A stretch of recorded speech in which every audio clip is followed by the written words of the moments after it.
So in this video, we're going to solve the compound linear inequality. We're going to graph the solution, and we're going to write the answer in interval notation.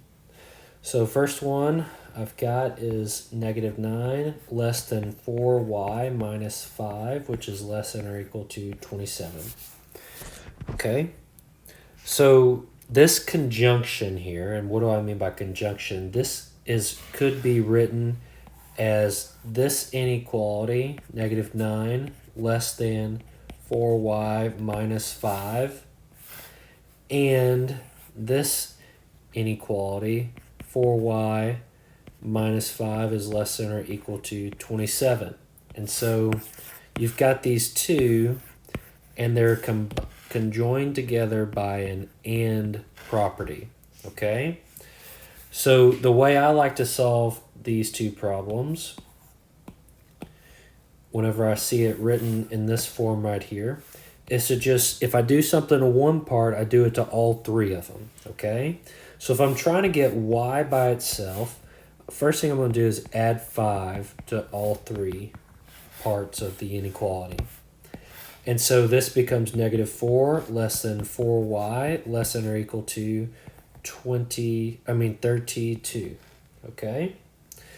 And then what am I trying to do? I'm trying to get y by itself, so I'm going to divide by 4. But if I divide by a number, I have to switch. No, it's only when it's a negative number, okay? So I don't do anything. I leave the inequality exactly how they are. So y is greater than -1, but it's less than or equal to 8, okay? And so if I'm going to graph this, what does that look like on a number line? Well, there's a couple numbers I for sure have to get. I for sure need to have -1, and I for sure need to have 8, okay? Because I've got -1 here, and I've got 8 there. So I need to have those numbers. Now I just pick some numbers that are in between. So like I know 0 is between -1 and a 8. I know 10 is somewhere over here, and I know like -5 is somewhere over there, okay?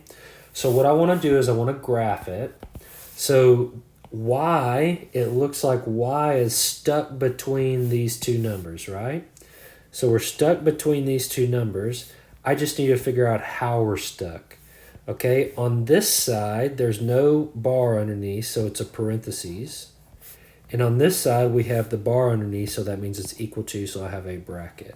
Okay, so when I go to write this in interval notation, it's parentheses -1, comma, to 8, and then close my bracket, just like that. Okay, so if you were to solve this splitting it up here, if you add 5, you get -4 less than 4y, and then divide by 4, you get this part right here. And then it says, and this is true. Okay, so what else is going on here? Well,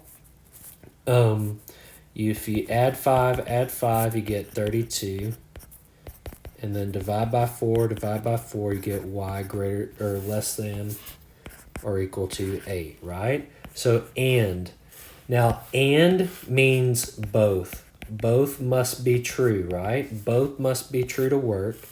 And so when I graph these, like at -1 and then 8 here, well, to graph this, okay, values of y that are greater than that, so it goes forever this way, right? Okay. Now, if I graph this one over here, values of y that are less than or equal to 8, that's here, and when we go forever this way. Well, where are they both true, right? They are both true between here and here. That's the only place that they're both true, okay? Now, one is true over here, but the other is not. And then this one is true over here, but that other one is not. But they are both true in the middle. And that's why when we graph it, we only graph this intersection in between here, okay? So that's what happened. If somebody says, I'm gonna go get you some M&Ms and Skittles, all right, you ever mix those together? Don't do it, all right? And they only bring you M&Ms, then they're a liar because they told you they're gonna get you M&Ms and Skittles, right? But if they bring you Skittles but they don't bring you any M&Ms, then they're also a liar, right? They've got to be both M&Ms and Skittles, all right? So both have to be true in order for it to be true. And the only place they're both true is in that intersection, that conjunction that's going on there. Okay? Let's try another one.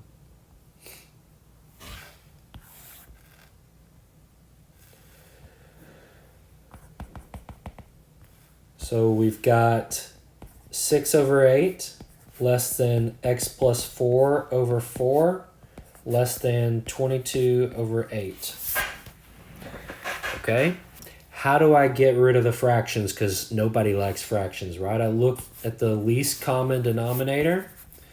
And when I see that if I multiply everything through by 8, looks like I would get rid of the denominator. So that's what I'm going to do. I'm going to multiply through by 8. And so this becomes 8 times 6. You know what? Let me just duplicate this whole thing. That's going to make it a little easier. All right. So I'm going to multiply everything through by 8.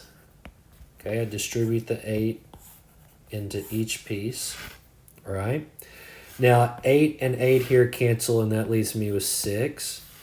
Now, 8 and 4 cancel. That leaves me with 2 times x plus 4. And then 8 and 8 cancel here, and it leaves me with 22.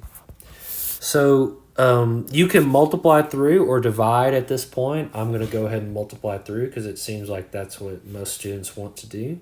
And so it's 2x plus 8. And so that's stuck between 6 and 22. So to get rid of the 8 and the 2, I'm going to subtract 8 from all sides. And I get negative 2 less than 2x less than, what is that? 14. Okay. And now I'm going to divide by 2 on all sides. Since I divide by a positive number, it doesn't change the inequality. So x is between negative 1 and 7. Okay. So I'm going to do a number line. I'm going to graph it from negative 1 to 7. A number in between is 0, a number over here 10, a number over here, negative 10, whatever. Okay, scale I'm not too concerned about. Just make sure you kind of know, where your numbers fall. So I'm x between those two values. So squiggle that in there. And then there are no bars underneath, so there's no equality. So basically, we just put parentheses on both sides. So it's an interval, negative 1 to 7. And we actually call this type of interval an open interval. For you math people that are going on to higher math, this is known as an open interval because neither side is closed. All right, so we don't include either endpoint. Open interval. Maybe that's where they get that open circle type thing, right? Who knows? Okay. So, should we do another one? I mean, we can do another one. Let's do an or statement. Okay, let's do an or statement. So, with an or statement,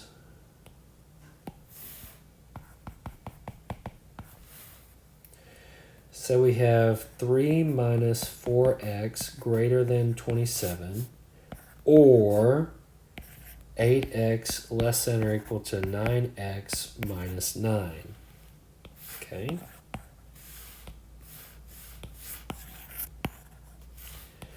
All right. So, or, right, if I say bring me some M&Ms or Skittles, right? I don't have to get both. I could get both if I wanted to, but if I just brought you some M&Ms, then that's okay, right? Or if I just brought you Skittles, then that's still okay.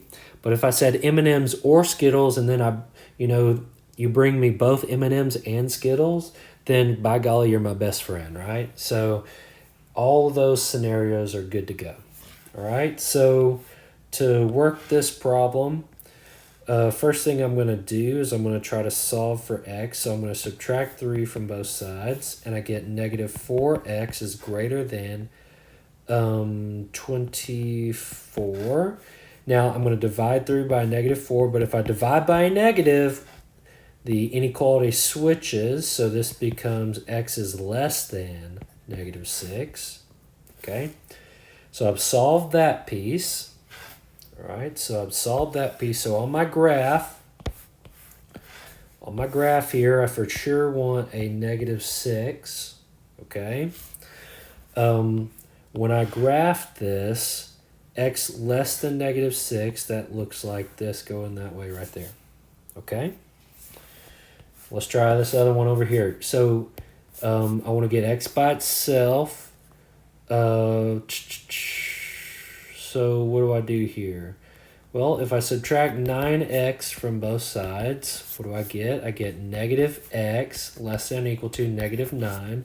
Divide by negative 1, divide by negative 1. I get x is, I divided by negative 1 again. What is that going to do? Turns the inequality around, and I get this right here. So I need to mark out a positive 9. Okay, what's between negative and a positive? There's a 0 most times, okay? Maybe there's a 10 over here and a negative 10 over this way, right? And so if I graph this, values that are greater than or equal to 9 are going this way, bracket going that way, right? So what is my answer going to be? Now, or means what? Okay, or means at least one is true. Okay, so it's true here, but it's not true for the blue one over there, right? Okay, so let me do those in the correct color. So it's true for the red, but it's not true for the blue. But that's like having Skittles without M&Ms, right? So if that's the case, then I can shade here. All right, so it only has to be true for at least one, right? It's not and where both have to be true. Okay, and over here, it's not true for the red, but it is true for the blue. So that's having your M&Ms and not your Skittles, right? So or whichever the opposite of what I just said, right? And so that is true there. Now in the middle, there's no shaded red and there's no shaded blue. So is at least one true? No. Neither one of them is true for that middle there. So we don't shade in the middle. This is the one place we don't shade, okay? So at least one, right? That's where we shade. Now, had this problem been changed, instead of having an and here, it said or. So let me show you. Let me show you what I mean. So say you did this and it said and now instead of or. So if now the same problem we switch, all we're doing is we're switching from an or to an and. What happens? Well, I work through and I solve it and I graph it and I see, okay, this one tells me I'm going this way from negative 6 on, and this one tells me I'm going this way from 9 on. Okay, what is this telling me? It's telling me I need a number that is smaller than 6, but I also need a number that is greater than or equal to 9. So is it possible to have a number that is less than negative 6, so smaller than a negative, but greater than a positive 9? There's no number that I know of that is bigger than a positive number and smaller than a negative at the same time. So how do I graph this? Oh my gosh, there is no solution, okay? Or you can write out the empty set, all right? No solution there, okay? So very careful, you gotta be very careful when you're looking, does it say and or does it say or, okay? Because if it says or, your answer is very different than when it says and, where there's no solution there. Okay, so you got to see and only works where it overlaps, and it doesn't overlap anywhere. There's no 2 check marks anywhere in this second part here. Okay, so because you don't have a double check mark like you did in this first one here where you had boom and boom, okay, no place where they overlap for and, then you don't have anywhere to shade for your solution. Okay guys, I hope that this video helped you out.